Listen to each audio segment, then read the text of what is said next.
Hello there. I'm Bryan. And I'm Bryan. And this is another episode of Bryan versus Bryan, episode 27, The Little Things. You know him, didn't you? Then you had that one little feeling. But you waved it away. You should have listened to that one little feeling. Just like I'm listening to you now. You can talk to me. I'm all the friend you got. You're not exactly a department favorite. Things probably changed a lot since you left. You still gotta catch him, right? Yeah. Not that much has changed then, right? I can assure you all we are taking a 24/7 all-hands-on-deck approach to these cases. Guy's a shark. If he stops, he dies. He likes to drive. Probably has a decent car, maybe two, high mileage. Today we're talking about the limited theater and HBO Max release of The Little Things, starring Denzel Washington, Rami Malek, Rami Malek. and Jared Leto. 3 Academy Award winners. It even says so on the poster behind you. Yeah, 3 Moon Masters in one movie. What are the odds? What are the odds? So, let's get into it. Yeah, 3 Academy Award winners. Who knows why? Could have made this movie with anybody. I feel like it's pretty generic. We'll get into it. You know what this reminded me of? First of all, who is this? Came out this year, but it's directed by the guy who did Founder. I like that movie. John Lee Hancock. Yeah, written and directed. And The Blind Side. I've never seen The Blind Side, but people seem to be a crowd pleaser. That's okay, yeah. So, wrote and directed this. I heard he had this script for a long time. Finally got it made. For 20 years, since the 90s, and it feels like it. Well, it's it's pretty generic. Yeah, you could write this script. Well, it might have been pretty innovative in the 90s with this ending.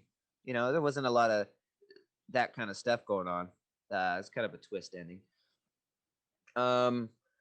Definitely not so much now. We've got a lot of twist endings all the time. Sure. It's like you got to twist your twist to get it twisty enough. Yeah. For it to twist me. Okay.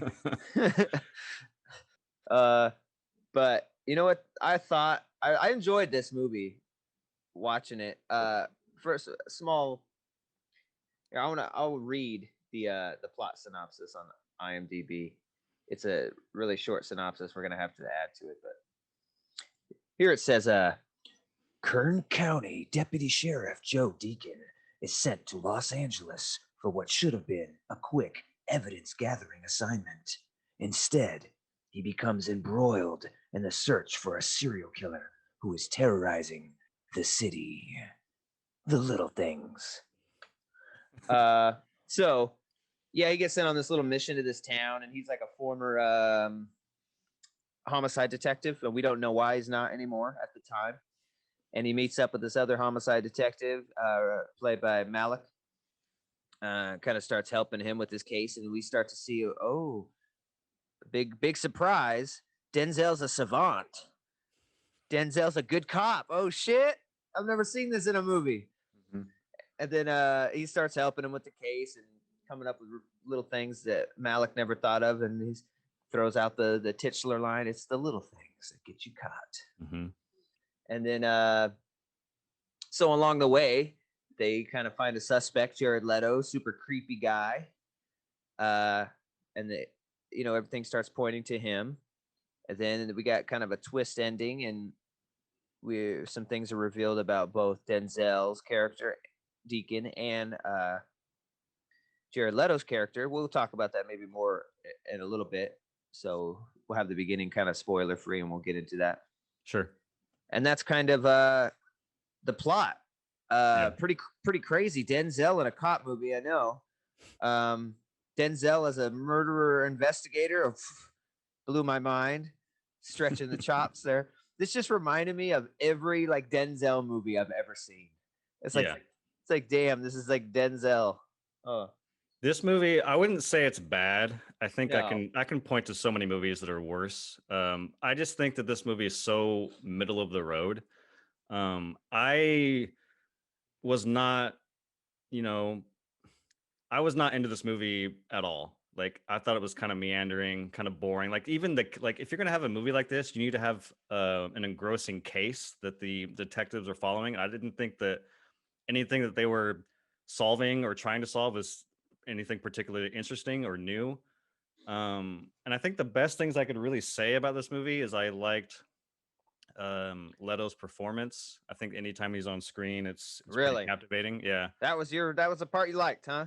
Yeah. And then I also think the ending is interesting, but again, it doesn't really amount to anything. So I don't know. I kind of looked at Sarah. I mean, Sarah didn't like it either, but we looked at each other like, what the fuck was the point of this movie? Like, why was this made? Like, this movie has been on the shelf for 20 years. So it's like, why are you making this now? And it kind of felt like, in 97, um, David Fincher's Seven comes out, which is this movie is, unabashedly kind of copying a little bit. And it feels like this script was written after Seven. Like Seven made a shit ton of money. It was very popular. So obviously producers and studios are smoking their cigars, drinking their whiskey, and be like, "Huh, we need another Seven." So it feels like they just hired some guy to write a Seven ripoff so they can make more money. And then this is just one of them because it does feel Yeah. like Seven a lot. What's in the box?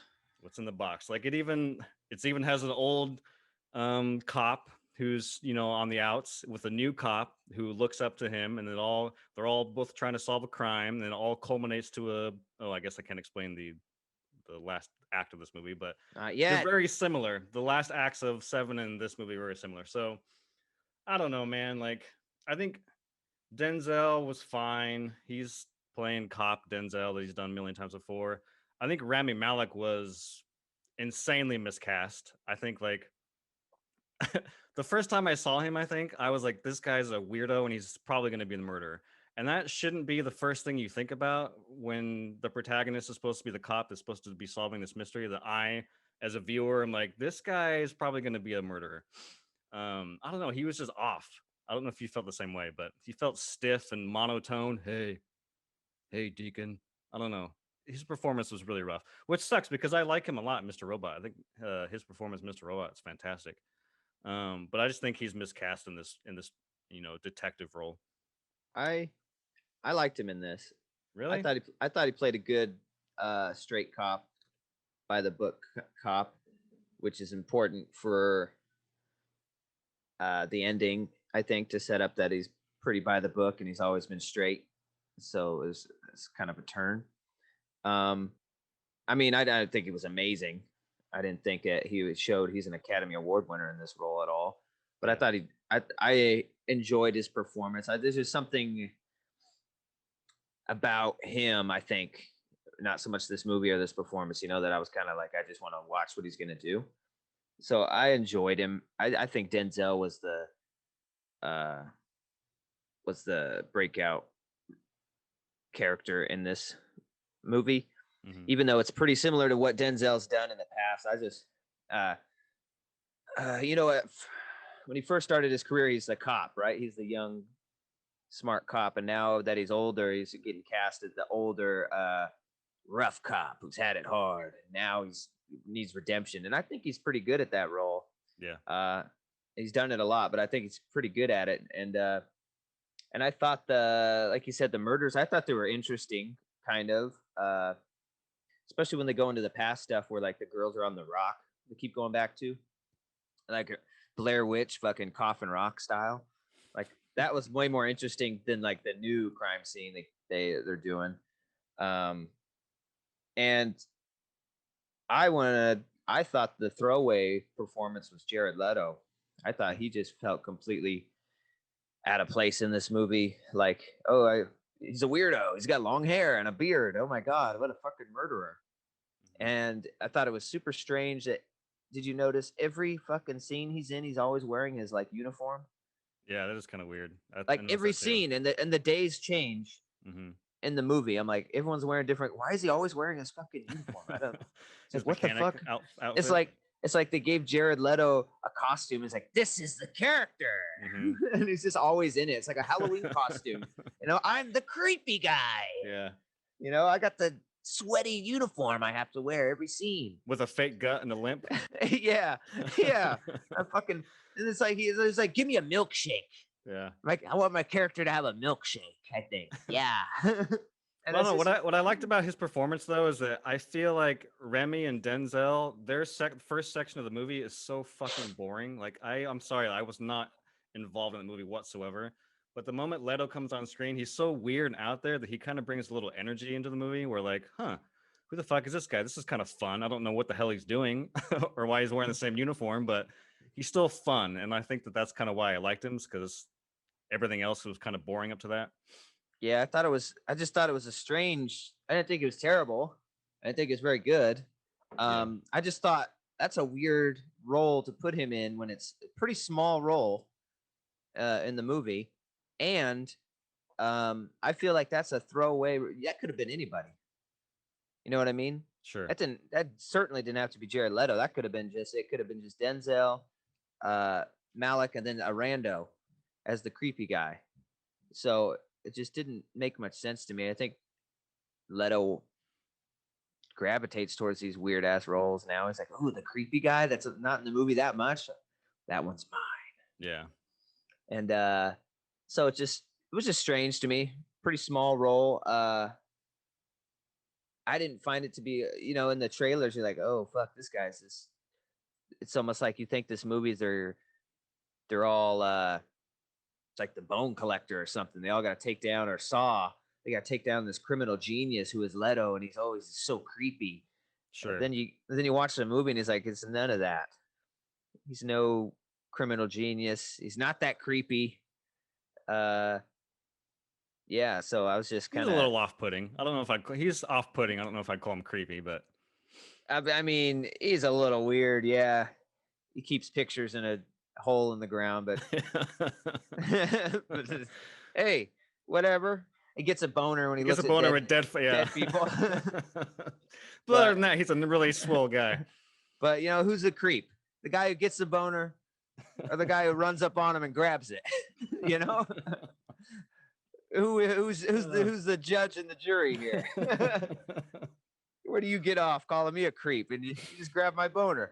It's none of your business where I got it. Oh shit.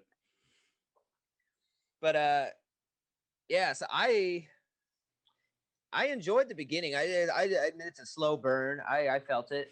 I was like, man, this is kind of slow, but I thought in the beginning it was leading into a much better movie, the way I felt. So I was like ready. I was like, okay, I can deal with this. And then as it ended, I was like, oh, it's over. It's like, okay, that's slow ending the slow beginning didn't pay off as much as I thought it would. Agreed. Yeah.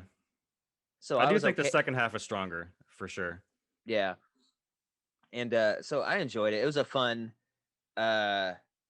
movie to watch while we're stuck at home and can't go to the theater. I didn't think it was amazing. I think obviously did not show that there's 3 Academy Award winners in it. Agreed. Yeah. I don't think this movie's getting nominated for anything.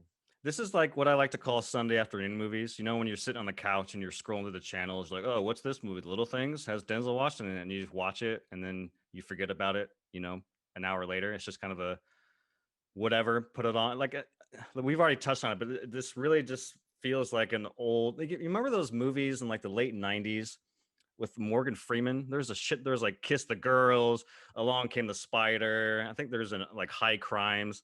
This scene, or like even the Denzel stuff, like Fallen and The Bone Collector. Like this just feels like this movie belongs in that era, and it just seems like why release it? And like this movie is just so blah, Like, yeah, I can't wait to pick up this movie on VHS. yeah, for sure. It's probably got like a half blue and half red cassette tape. Yep. Yep. And it's just, I don't know, when other movies are out there doing it better, like especially David Fincher, like his whole filmography is the thriller crime, like fucking Seven, Zodiac, Girl with the Dragon Tattoo, Gone Girl. Like all of those movies are far superior than this, whatever this is trying to do. And so I just don't think it adds anything new to this genre, you know? Like it's just kind of, you know, a movie Yeah, we've seen before. I I'm not as harsh on it because my immediate reaction and Jesse's reaction was that we liked it. Hmm. You know, uh, as time goes on a little further, I realize it's probably not as good as it, I thought it was, but I still liked it. Um, I enjoyed it. I think people should watch it. It's worth a watch as a HBO, uh, free theater movie, one of their, Warner Brothers things or whatever the heck it is. Um, if I had to give it a score, I've seen the Metacritic stuff. I think it's a little low. I don't agree with it. I think it's getting like 50s or something, if I remember. Audience score. Mm. I'd probably give this one like probably low sevens. I think it's worth a watch. Definitely over a five, like just an average movie. To me, like a five is a don't watch. A six is like a maybe. And once you get into the sevens, I think watch it. It's worth one watch at least. If you don't want to watch it again, that's it's probably stuck in the seven area. But Yeah. I think it's worth a watch. I think you'll enjoy it. Popcorn, free theater style movie. It doesn't feel like a theater release to me, really. No. Maybe because it feels so dated. Like you said, it feels like those older movies. It feels like it's a Denzel movie from like 2000 and 8, Hmm. and you're watching it on HBO because they have movies. You know what I mean? Sure. That's what it feels like. But I enjoyed it. I think people will enjoy it. Give it a shot. It's not breaking new ground, but as part of this deal, hey, we got another decent movie, another decent one to watch. So far, with this is there another one? This is Wonder Woman. This didn't they release another one? Mm, nothing. Or As maybe far as the Warner Brothers slate, I don't. I think Wonder Woman and this is it. yeah, I think the other one's coming in March or the end of this month. I can't remember what it was. There's the Judah or Yeah, that one. yeah, that one's coming out next week actually. Yeah, so we've got two watchable movies that like definitely you're not going to be like, God damn, I totally wasted my time. So I mean that's a win. Like I enjoyed it. It was fun, and we can kind of talk about the twist ending. I think now everyone's left. Uh, so uh, so we can find out that the Denzel character, while he was working on his murder, right, he accidentally killed someone. Killed a Like victim. yeah, there's two dead girls, and then he kind of hears something in the bushes. They're down under a bridge, so he's walking around. He's got his gun out, and somebody pops out, and he's like, pow, shoots him. And it was the third victim who wasn't killed, just walking around, kind of half naked or bra and panties and all bloody and stuff, and shoots her right in the damn chest. And they end up covering it up. Like the coroner's like, yeah, she died of stab wounds. Yeah, stab wounds. Yeah. And they cover it up, and you find that out, and then Malik, is in the desert with Leto, who's just fucking with him. We find out Leto's never killed anyone. It's just a fucking. Well, we don't know, but it's implied that he's not the killer. But technically, we still don't know. It kind of leaves it up to the audience to figure out or to find out, like, or it's up to us to believe whether or not he was the actual murderer or not. But the I movie think seems to think that it's not him. I think they make it pretty implicit that it's not him. Hmm. There was no physical evidence. I think I remember something about um he physically wasn't. Or anyways, no, that wasn't right. He's one of these crime guys. He'll go and turn himself in for a crime and study about the Yeah, crime and didn't he's do like it. obsessed with I'm true gonna crime say and all that. let's say it's pretty obvious he didn't do it. But Motherfucker watches a lot of Law and Order. You know what I'm saying? yeah, but he's pissing off Malik. He's just like talking shit, which is a kind of a strange thing. All of a sudden, he's just like this super asshole kind of talk shit guy. Before he wasn't like that. Before he was throwing little quips, and he knew that they didn't know enough to get him in trouble. But now it's just like you're nothing. You know, he just starts Yeah. rubbing on him. It sounds like he was Push- trying to do a little suicide by cop type of deal. Like he almost wanted him to kill him. or he wanted him to just hurt him, Yeah. you know, so he can get him in trouble. But Yeah, anyways, Malik hits him with the shovel because they're out there. He's thinking he's going to find the bodies. He's going to show him where the bodies are. So he hits him with the shovel. The dude dies. I was like, damn, he just died. I thought he was going to be hurt and he's going to have to like, do something. I was like, he's fucking dead. Mm-hmm. I've never hit anybody with a shovel, but it's like, fuck, is it that easy? Yeah. It's like, oh shit, don't hit anyone with a shovel. All it takes is one time. Well, maybe hit him with the edge, not the flat. Yeah. That could probably fuck up your dome. And then Denzel comes and he's immediately like, oh, yeah, pick one of these holes. Pick one of these holes, brother. Mhm. We're burying him. And he covers up the crime for him, like no questions asked kind of thing, just quickly. And that's when you start to find out this has happened to him. So we realize, oh, okay, this guy's good at killing people. And the corrupt motherfucker. Yeah, and then so there's this thing about a red beret, and that's what I think really sealed it for me is that Denzel, or the Malik character has been searching for this girl who was one of the victims, and she had a red beret when she got lost, and so Malik kind of still thinks he's the killer, and he's like, look for a red beret because he's going to his house and clean out his house so there's no evidence, and obviously he doesn't find it, but he sends him one later on after the crimes and all this stuff. So Malik gets a package. You could tell he's like fucking changed, like because he murders someone, but then he opens the package and sees the red beret, and you could tell he's like, oh, thank God it was okay. He was the murderer.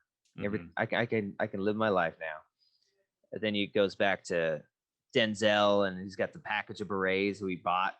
He just stuck a red one in there. So he's like, not only am I going to cover up this fucking crime, I'm going to make this guy feel good about it. Yeah. It's like, yeah, you did it, buddy. You're a hero. So yeah, it's a pretty fucked up ending. It's a pretty, I guess there's all this controversy about it. I've been reading. People are like, oh my God, cops covering up murders. Our political climate right now with cops. I was like, who gives a shit? Yeah. It's a fucking movie. It's a twist ending. I liked that ending. It was interesting. Definitely not where I thought this fucking movie was going. Yeah, I think that it is an interesting ending, and it's interesting that Leto. I mean, I guess maybe you and I have a different interpretation of Leto's, guilty or not. I still think the movie kind of leaves it open ended, but I do think that he was innocent. I don't think he killed. I think he was out there fucking. But I mean, I'm sure someone out there on Reddit is probably making the case that he was the killer, and because of there's clue, the little things in the movie tell you that he is the killer, type of deal. But as interesting as the ending is, again, I just at the end of the movie and when the credits roll, Sarah and I are looking at each other like, what the fuck was the point of that movie? Like, there's I don't know. Like, I like movies with messages and like and something to make me think. But this movie is just kind of like there's a murder case. Somebody got killed, somebody covered it up, and roll credits. And it's like, okay, all right, whatever. But yeah, it was. I will agree that the ending was pretty captivating. Like everything out in that desert was pretty captivating because you don't know what's gonna happen. You're like, is there bodies down there? Oh wait, he's clearly fucking with him because he can't find where the bodies are. Yeah. Meanwhile, Denzel's coming up. Like, what's Denzel gonna do? So I don't know, man. It was all right. Actually, I don't know if we're wrapping up, but before I want to get this out there because it was like infuriating to me. But the editing in this movie was like one of the worst editing I've seen in a Hollywood film, maybe ever. There was a moment in the interrogation room where they interrogate Leto for the first time. And like, I normally, when I watch movies, whether in theater or at home, I normally don't talk unless I'm not, unless the movie kind of sucks and I'm laughing about it kind of thing. And Sarah is kind of the same. We kind of just we're quiet when we watch movies. But that scene, I was verbally like shouting and like getting very fucking upset because the editing was so infuriating. Like normally in an interrogation room, you have like, you probably have a master that you start with that shows the table and the geometry of the room, what the room looks like, right? And then the characters come in. And then normally they sit at the table and they do back and forth editing, cross-cutting. You have one person at this side of the table and then the other person, and maybe you do like over the shoulder type stuff. But I implore people to go back after listening to me talk about this and go back and just fast forward to that scene and watch it, because that scene is horrible in terms of editing. Like that scene jumps around like, oh, we're over here, we're over here. Oh, we're gonna watch it. Oh, we're gonna close up. Oh, now we're back and watch it. Oh, now we're behind the glass. Oh, now we're like, it cuts so like, I feel like I was watching an Oliver Stone movie from the 90s, like all that fast cutting. And I'm like, oh my God, like it was driving me insane. And I've never seen anything like that in a movie. It was infuriating. So and Sarah wasn't getting it because when I was freaking out during that scene. And so after the movie, I went back and I was kind of explaining to her, and she's like, turn it off. Like, I totally get it. That was really annoying. So you guys should go back and watch that scene because it's fucking awful. It is horrible, horrible editing, and it pissed me off beyond. This fucking guy. Yeah, Francis Ford Coppola over here. Hey, I'm saying that like if you have a movie that's that has competent editing, I shouldn't have to think about it. It shouldn't be a red flag. But when your movie has awful editing and I notice it, like that's a problem. Yeah. I was thinking maybe it was a stylistic choice to. Probably wasn't. I don't know. I was gonna say to show what. I mean. I just chalk it up to it was just terrible edit, and maybe they didn't have the coverage they needed that they got on that day, and they have to edit around not having coverage, so they're jumping around all over the room for no apparent reason. That's kind of how I chalked it up to, but it could be a stylistic choice. If it is, it didn't work for me, anyways. So, I enjoyed it. 7.1. What are you gonna do? I gotta go 5. I know you're saying 5, it's not, but it's 5. I don't think there's anything in this movie that is. Like, there's nothing I can recommend. Like, there's nothing about this movie that I can recommend. Like, sometimes in the middle of the road movies, you can be like, oh, hey, you should, it's not a very good movie, but you should watch it because of this. Or like, maybe there's an aspect of this movie that is worth watching. I don't think there's anything in this movie from start to finish that is worth someone's time, in my opinion. I think there's just so many better movies that do this better. Like, if you haven't seen Gone Girl, go watch Gone Girl. Go watch Seven. Go watch Girl with the Dragon Tattoo. Go watch movies that are far more worth your time than this middle of the road crap. Yeah, there's always going to be a better movie, but we're reviewing this movie, and this movie is new, and people might be interested because it just came out. And so, for on its own legs, on its own merit, I say it's okay. You say I don't even know what a 5 would be. 5. I don't think 5's okay. So you're pretty 5 is like, yeah, it's a failing grade. It's 50%. Yeah, and I gave it a C minus, low 7. 5 versus 7.1. So take that as you will, guys. Go check it out. Let us know what you think. I think from the Facebook group, it sounds like a couple people liked it. Yeah. And we're interested in this. And so sorry, Bryan, had to disappoint you like always. It's my job. My job is to disappoint and come at you like the critic once again. It stinks. I hated it. Thumbs down. I wish I could watch this movie twice to hate it again. He's like, you should buy 2 copies of this Blu-ray and throw them both away. But yeah, so he's notoriously a little harsher on things, except shitty Star Wars movies. So shit, y'all should know that. No, I respect that. 5, okay. Yeah, that's why we're here. I mean, this is why it's a versus. Sometimes, sometimes we agree. I think most of the time we agree, but every now and again, sometimes things work for me and they don't work for you, and sometimes it's the other way around. Yeah, one of us is always going to be wrong. Let's figure how out dare who you. Let's figure out who it is. The ball's on you, sir. Let's figure out who it is this week. So, one Bryan is correct. It's up to you to determine which one.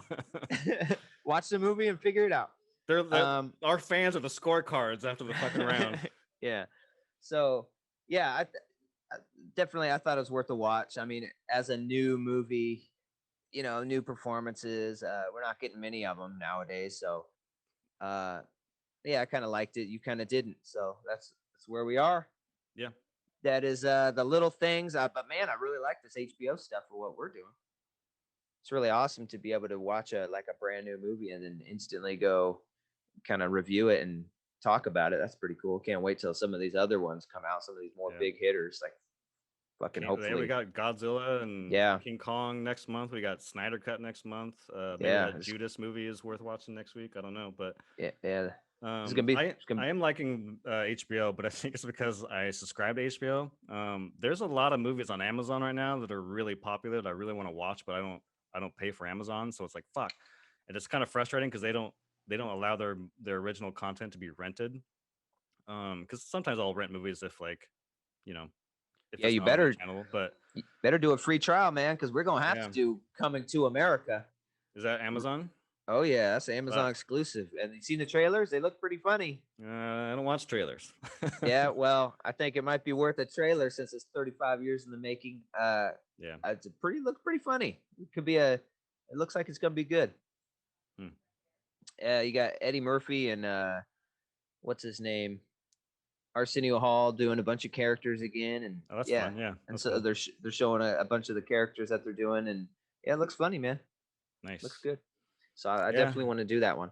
I'll have to figure out. I mean, yeah, maybe I'll just suck it up and pay for it. Because there's another movie on Amazon, or two movies on Amazon. One's called The Sound of Metal, which I think is about a drummer who loses his hearing, and then the other one is called One Night in Miami, which is really popular right now. But I think it's like a fictional movie about like Muhammad Ali, Malcolm X. I think Sam Cooke. They all just go out on the town for a night. I thought that was kind of interesting. Interesting plot for a movie that I really want to watch. But again, it's all on fucking Amazon. Anyways, yeah. But this HBO stuff, I'm glad we're getting some of this stuff since theaters are not open. This is gonna be fun, man. Yeah. I can't wait for the big hitters like Mortal Kombat. Hopefully, The Matrix. There's been some controversy on that. And Dune. Yeah. Yeah, and Dune. Yeah. We'll see if that happens. Yeah. So there you got it. Little things. Episode 27. Thanks for joining us. Go enjoy that Super Bowl. Who you got watching that? Yeah, I'm gonna watch the Super Bowl, motherfucker. Are you doing a spread? Or are you just watching it? I'm just watching it, man. Just watching it. The only thing I spread my cheeks for is fucking Playgirl. As Mike Honcho. I did a full spread, man. I mean it. Spread my butt cheeks and everything. Over here. But who you got? Who you thinking? I don't know if I'm gonna watch it, but I guess I'll go Kansas City. Okay. See, I'm going Bucks. Yeah. I just don't like back-to-back Super Bowl winners. You know, I'll always Brady has like 8 rings or whatever. Yeah, I know. Yeah, I know. And you typically, if it was like the Patriots and Brady, I'd probably say no. Yeah. But I like the story of leaving a team historically, not knowing if he's going to be able to do it without his team, and then taking a team that sucked to the Super Bowl and winning it.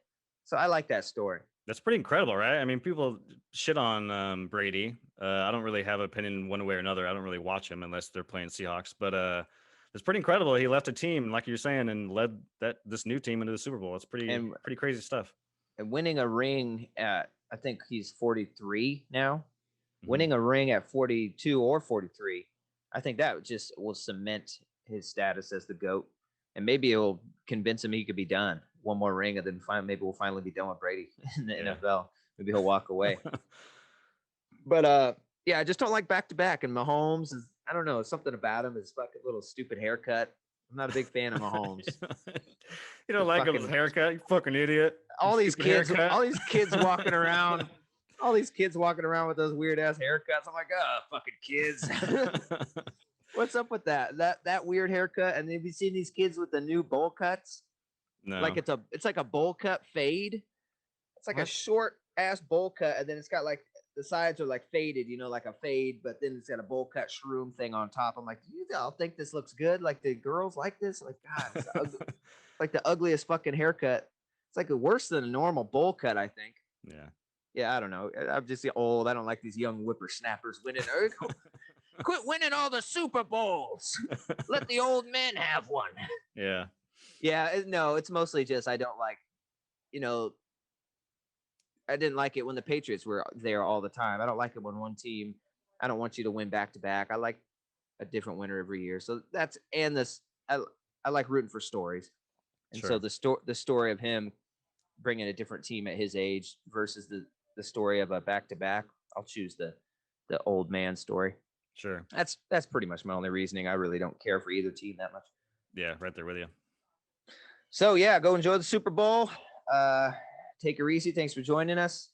Let us know your thoughts on the movie, and then maybe any movies you want us to do or video games you want us to do, and we'll take that into consideration. There's lots of content, so sometimes it's hard to pinpoint what we want to do next. Sure. Yeah. All right, we love it. Thanks for joining us. Thanks, Bryan. Thank you all. See you later. Have a good one. Happy Sunday. Take care. Happy Sunday. Thanks, everybody.